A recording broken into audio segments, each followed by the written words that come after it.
How to win CA or how to crack CA. CA எக்ஸாம்ஸை எப்படி clear பண்ணுறது, அதை பற்றி தான் நம்ம இன்றைக்கி பேச போகிறோம். இதில் நிறைய விஷயங்கள் இருக்குது. என்னென்னு கேட்டிங்கன்னா, சிஏ ஒரு ப்ரொஃபஷ்னல் கோர்ஸ். அதே மாதிரி அது டைரெக்டாக ஒரு காலேஜில் படிக்கிற கோர்ஸ் மாதிரி கிடையாது. அதாவது இன்னும் தெளிவாக சொல்லணும்னா ஒரு டிஸ்டன்ஸ் எஜுகேஷனில் இருக்கிற மாதிரி நம்மளுடைய சுய முயற்சியில் பண்ணக்கூடிய ஒரு கோர்ஸ். அதை பற்றி நம்ம விரிவாக பார்ப்போமா? ஏன் ஃபெயிலியர்னால் எப்போன்னு கேட்டிங்கன்னா, இந்த பிகாம் சேரும்போது பார்த்திங்கன்னா நிறைய பேர் கிடைக்கிற கோர்ஸை படிப்போம் அப்படின்னு 12th மார்க் சரியாக வாங்காமல், 10th சரியாக மார்க் வாங்காமல், அவங்களுடைய ஆம்பிஷனு, எண்ணம் இது எல்லாம் வேறு மாதிரி இருக்கும். எப்படின்னு கேட்டிங்கன்னா, பொதுவாகவே மாணவர்களுக்கு அவங்க அப்பா அம்மா சொல்கிறது, 10th வரைக்கும் பார்த்திங்கன்னா அவங்க அப்பா அம்மா சொல்கிறது, ப்ளஸ் அவன் பார்க்குறது, அவன் கேட்குறது, அவனுடைய நிகழ்வுகள், இதை வச்சு தான் ஒருத்தருடைய ஆர்வமும் என்ன படிக்கலாங்கிற எண்ணமும் வருது. இதில் மிக முக்கியமாக பார்த்திங்கன்னா, அவனோட சுற்றி இருக்கிறவங்களுடைய தூண்டுதலும் அவனுக்கு கிடைக்கிற வாய்ப்பும் தான் ஒரு மனிதனை ஒரு விஷயத்தை பற்றி ஆசைப்பட வைக்குது. அதாவது ஒரு எய்மாக, ஒரு கோலாக, ஒரு வாழ்வியல் லட்சியமாக மாறுது. முக்கால்வாசி காமர்ஸ் ஸ்டூடெண்ட்ஸு பார்த்திங்கன்னா கிடைச்சதை படிப்போம் அப்படின்னு ஸ்போர்ட்ஸ் பண்ணிகிட்ருப்பார். அப்போ பார்த்திங்கன்னா சயின்ஸ்லாம் அவரால் படிக்க முடியாது, படம் வரைய முடியாது, காமர்ஸில் சேர்ந்துக்கலாம், ஸ்போர்ட்ஸில் ஜெயிச்சுக்கலாம் அப்படின்னு வர்றவங்களும் இருக்கிறாங்க. ஆனால் இன்றைய காலகட்டத்தில் நல்ல மார்க் எடுத்து விரும்பி காமர்ஸ் கோர்ஸ் எடுப்பாங்க. அது எப்படி எடுப்பாங்க அப்படின்னா, அவங்க வீட்டில் யாராவது ஆடிட்டர்ஸ், சிஏ அந்த மாதிரி பின்புலம் உள்ளவங்க தான் இதை நிறைய டேரெக்டாக நல்ல மார்க் எடுத்தவங்க பண்ணுறாங்க. அதே மாதிரி சிஏ கோர்ஸை புரிஞ்ச ஸ்டூடெண்ட்ஸு எடுக்கிறாங்க. மேஜராக பார்த்தீங்கன்னா ஃபெயிலியர் எங்கே வருதுன்னா, சும்மா வந்துடுவாங்க பிகாம, அப்புறம் கொஞ்சம் இன்ட்ரெஸ்ட் வரும்.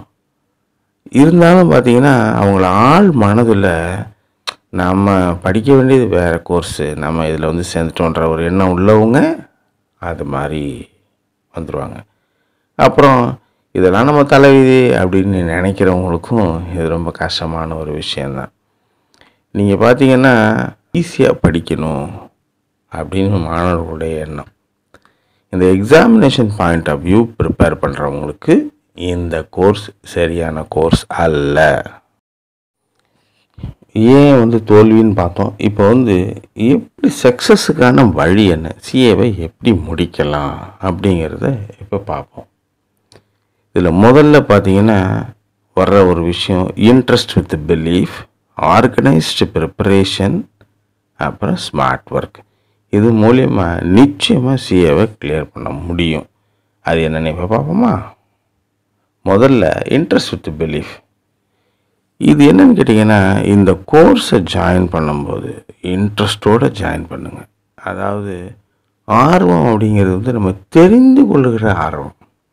இப்போ ஒரு குழந்தை எப்படி மொழி தெரியாமல், வார்த்தைகள் தெரியாமல், தன்னந்தனியாக தானாக சுற்றி நடக்கிறத கேட்டு தாய்மொழியாக தமிழோ ஆங்கிலமோ ஏதோ ஒன்று அந்தந்த ஊரில் பிறக்கிற குழந்தைகள் தானாக மொழியை பேசுகிற மாதிரி முழு ஆர்வத்தோடு கவனிச்சிங்கனாவே போதும். அதாவது என்ன கவனிக்கிறது, அந்த கோர்ஸில் என்ன இருக்குது, எப்படி இருக்குது அப்படின்னு தெரிஞ்சுக்கிறது. அப்படின்னு ஒரு படிப்பு அப்படிங்கும்போது பார்த்திங்கன்னா, ஒரு டெர்மினாலஜி எதுவாக இருக்கட்டும் அது தெரியாமல் அடுத்ததுக்கு போகக்கூடாது. அந்த மாதிரியான இன்ட்ரெஸ்ட் உள்ள மாணவர்கள் நிச்சயமாக ஜெயிச்சிருவாங்க. எப்படின்னு கேட்டிங்கன்னா, சில மாணவர்கள் என்ன பண்ணுவாங்க, ஒரு விஷயத்தை படிக்கும் பொழுது அதில் ஒரு டெர்மினாலஜி வரும், அதுக்கு அர்த்தம் தெரியாது, ஆனால் ஸ்கிப் பண்ணி இவங்களாம் ஒரு அர்த்தத்தை நினச்சிக்கிட்டு அடுத்ததுக்கு போயிடுவாங்க. இது மாதிரி ஆட்களுக்கு சிஏ ஒத்து வராது. அப்போ என்ன செய்யணும், ஒரு இன்ட்ரெஸ்ட், என்ன இன்ட்ரெஸ்ட், தேடும் இன்ட்ரெஸ்ட், இதுன்னா என்ன, இதுன்னா என்ன, இதுன்னா என்ன அப்படின்னு ஆர்வமாக தேடக்கூடிய ஒரு நபரால் மட்டும்தான் இதை பண்ண முடியும். இது வந்து சைக்கிள் ஓட்டுற மாதிரி தான். கண்டிப்பாக சர்க்கஸ் பண்ணுறது கிடையாது.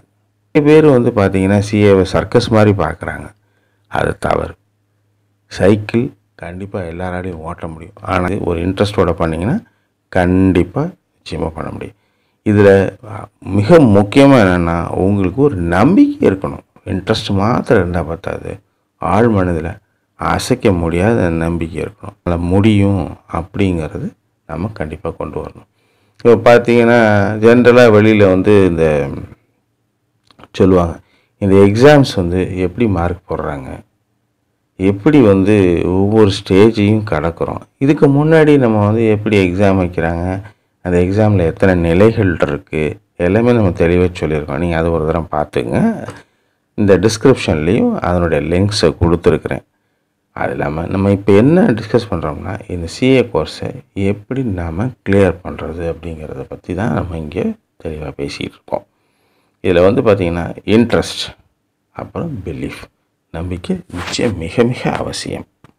அது இருந்தால் மட்டுமே போதும், கண்டிப்பாக நம்ம ஜெயிச்சிடலாம். ஆர்வமும் இன்ட்ரெஸ்ட்டும், அதுக்கப்புறம் என்ன இருந்தால் அது பண்ணலாம். Organised preparation. ஆர்கனைஸ்டு ப்ரிப்பரேஷனாக என்னது? முதல்ல ஒவ்வொரு மனிதனுக்கும் இருக்க வேண்டியது. ஆனால் நம்ம இது பழக்கத்துக்கு கொண்டு வந்துட்டோம்னா வெற்றி மிக அருகில். அதாவது டைம் மேனேஜ்மெண்ட்.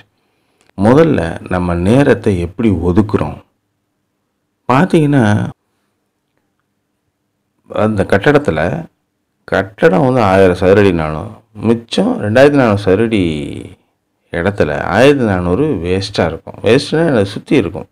ஆனால் வீட்டு அழகை விட பெருசாக இருக்கும். இங்கே தான் டைம் மேனேஜ்மெண்ட்டை பற்றி நான் பேச வரேன். அதாவது 24 மணி நேரம் இருக்கும். நீங்கள் அதாவது சிஏ பண்ணும்போது ஒரு ஆடிட்டர்கிட்ட படிக்கிற மாதிரி இருக்கும். ஐ மீன் ஆடிட்டர்கிட்ட போய் வேலை செஞ்சுட்டே படிக்கிற மாதிரி இருக்கும். அப்போ ஆடிட்டர் வந்து உங்களுடைய ஒரு ப்ரைம் டயத்தை எடுத்துருவாங்க. அதாவது 10 to 6, 7 இல்லை 9 to 5 அந்த மாதிரி ஏதாவது எடுத்துருவாங்க. அப்போ அது வந்து 8 மணி நேரம் தான். ஆனால் மிச்சம் 16 மணி நேரம் இருக்கும். ஆனால் அந்த 16 மணி நேரம் நம்ம கண்ணுக்கு தெரியாது. எனக்கு நேரம் இல்லை, நான் எப்படி படிப்பேன், எனக்கு புரியவே மாட்டேங்குது, இப்படியான ஒரு குற்றச்சாட்டு. இந்த டைம் மேனேஜ்மெண்ட்டுக்கும் மைண்ட் மேனேஜ்மெண்ட்டுக்கும் ரொம்ப நெருங்கிய தொடர்பு இருக்குங்க. அதாவது நீங்கள் மனதார எது வந்து ஈஸின்னு நினைக்கிறீங்களோ அது ஈஸியாகிடும். கிட்டத்தட்ட என்ன எப்படின்னு கேட்டிங்கன்னா, உடல் கண்டிப்பாக ரெஸ்ட்டு கேட்கவே கேட்காது. அதாவது உடம்பை நீங்கள் வந்து எவ்வளோ வேணால் வருத்த முடியும். ஒரு ஃபார் எக்ஸாம்பிள், நைட்டு அது வரைக்கும் நீங்கள் கண்ணு முழிச்சிருக்கவே மாட்டீங்க. ஆனால் உங்கள் குடும்பத்திலேயோ உங்கள் உறவினர் யாரோ ஒருத்தர் இறந்து போயிடுறாரு அப்படின்னா 2 நாள் கூட சாப்பிடாமல் இருப்பீங்க. ஒரு நாள் முழுக்க தூங்காமல் இருப்பீங்க, நைட்டு முழுக்க. ஆனால் கொஞ்சம் கூட தூக்கம் வராது. ஆனால் அதே வந்து சிவன் ராத்திரி அன்னைக்கு முழிக்கணும்னு நினைப்பீங்க. டிவியெல்லாம் போட்டிருப்பாங்க, எல்லாம் பண்ணியிருப்பாங்க. ஆனால் நம்ம தூங்குவோம். காரணம் என்னது? மூளைக்கு சரியானபடியான ஒரு உத்தரவை போடக்கூடிய ஒரு திறன் வேணும். நீங்கள் 2 எண்ணம் விடிய காலையில் உங்களால் நினச்ச நேரத்தில், குறிப்பிட்ட பின்பாயிண்டான நேரத்தில் உங்களால் கண்டிப்பாக எந்திரிக்க முடியும். 3 மணி 2 நிமிடம் அல்லது 4 மணி 6 நிமிடம், இப்படி வந்து வித்தியாசமான நேரத்தை நீங்கள் நினச்சிங்கனாலும், அதை உறுதியாக நினச்சிங்கன்னா கண்டிப்பாக நீங்கள் எந்திரிப்பீங்க. அதே மாதிரி தான் இந்த ஒரு ஆடிட்டர்கிட்ட வேலை பார்த்துக்கிட்டே படிக்கும் பொழுது இந்த டைம் மேனேஜ்மெண்ட் 8 மணி நேரமோ 10 மணி நேரமோ ஆடிட்டர் ஆஃபீஸில் வேலை இருக்கும். அப்பயும் மறுபடியும் வெளியில் வந்து மனம் தளராமல் சலிக்காமல் படிக்கணும். அப்போ தான் உங்களுக்கு வெற்றி கிடைக்கும். இதை வந்து என்னென்னா, டைம் மேனேஜ்மெண்ட்டுக்கு அடுத்தபடியாக வர்றதுன்னா ப்ராக்டிக்கல் எக்ஸிக்யூஷன். ப்ராக்டிக்கல் எக்ஸிக்யூஷன்னா என்னது? நீங்கள் உங்களுக்கு நீங்களே பாஸாக இருக்கும் பொழுது, அதாவது உங்கள் நேரத்தை நீங்களே பிளான் பண்ணும்போது, ஒரு சின்னதாக ஒரு ஸ்லாக்னஸ், நாளைக்கு பார்த்துக்கலாம், நாளைக்கு செஞ்சுக்கலாம், அது 2 நாள் 3 நாள் ஆகி அந்த டோட்டலாகவே அந்த டைம் மேனேஜ்மெண்ட்டு பிளானு காலியாயிடும். அதனால் டைம் மேனேஜ்மெண்ட்டோடு ஒட்டி ப்ராக்டிக்கல் எக்ஸிக்யூஷனும் வேண்டும். அடுத்தபடியாக பார்த்தீங்கன்னா, ஸ்மார்ட் ஒர்க். எப்படி ஸ்மார்ட் ஒர்க்? Eagle view. கழுகை நீங்கள் பார்த்தீங்கன்னா ரொம்ப அழகாக ஸ்கேன் பண்ணும். அதே மாதிரி நீங்கள் பிரச்சனையை விட்டு மேலே போய் மேலேருந்து உங்கள் பிரச்சனைன்னு என்னது? ஒன்று எதுவாக இருந்தாலும் இப்போ படிப்பை நம்ம ஒரு சின்ன ஒரு விஷயமா ஆக்கி மேலே போய் நின்று பார்க்கும்போது நமக்கே ஒரு ஐடியா கிடைக்கும், இது இப்படி செய்யலாம் அப்படின்னு. இது இன்னும் தெளிவாக சொல்லணும்னா இந்த கருத்தை ஒரு சின்ன கல், keep away stone from I. ஒரு கண்ணை மூடிட்டு ஒரு கண்ணு முன்னாடி ஒரு சின்ன கல்லை வச்சிங்கன்னா உலகமே மறைஞ்சிடும். அதே கல்லை கொஞ்சம் எட்டி வச்சு பிடிச்சின்னா கல் தெரியும். அது தரையில் வச்சுட்டு நின்றுட்டு பார்த்தீங்கன்னா ரொம்ப சின்னதாக தெரியும். அதே மாதிரி தான் நாம் செய்ய வேண்டிய வேலையும். முதல்ல மனதளவில் நாம் ப்ரிப்பேர் ஆகணும். இந்த மனதளவில் ப்ரிப்பேர் ஆகிறதுக்கு இன்னொன்று மிக மிக அவசியம், அதான் ஹெல்த். எல்லோரும் நினைப்பாங்க இந்த ஸ்போர்ட்ஸ் பர்சன் தான் நல்லா சாப்பிடணும், அப்புறம் பார்த்தீங்கன்னா அந்த படிக்கிறவங்கெல்லாம் ஒன்றுமே தேவையில்லை. ஒரு நேரத்தில் உங்கள் இளமையின் காரணமாக நீங்கள் ஜெயித்தா கூட நல்லா சம்பாதிக்கும் போது அனுபவிக்கிறதுக்கு உங்களுக்கு உடம்பு வேணும். படிக்கிறதுக்கும் ஹெல்த் இருந்தால் தான் படிக்க முடியும். சின்னதாக ஒரு அரை மணி நேரம் உங்களை உடம்பை கவனிக்கிறதுக்கு நீங்கள் கண்டிப்பாக நிச்சயமாக உறுதியாக நீங்கள் நேரம் ஒதுக்கணும். அப்போ உங்கள் உடல் ஆரோக்கியமாக இருந்துச்சுன்னா உங்கள் மனம் அந்த உடல் உபாதை பக்கம் போகாது, ஆரோக்கியமாக இருக்கும். அதே மாதிரி உங்களுடைய பிளானை கண்ணுக்கிட்ட வச்சுக்கிட்டு புலம்பாமல் தெளிவாக அழகாக பாருங்கள். அப்போ அதுவும் உங்களுக்கு ஈஸியாக ஆகிடும். அதுதான் ஸ்மார்ட் ஒர்க். மனதை நாம் எப்படி வச்சுக்கிறது, உடம்பை எப்படி வச்சுக்கிறது, எண்ணத்தை எப்படி வச்சுக்கிறோங்கிறத பொறுத்து தான் நம்மளுடைய வெற்றி நிச்சயமாக அமையும். அப்போ இந்த வழிமுறைகளை நீங்கள் முதல்ல பயன்படுத்துங்க. நிச்சயமாக உங்களால் வெற்றி பெற்று வர முடியும்.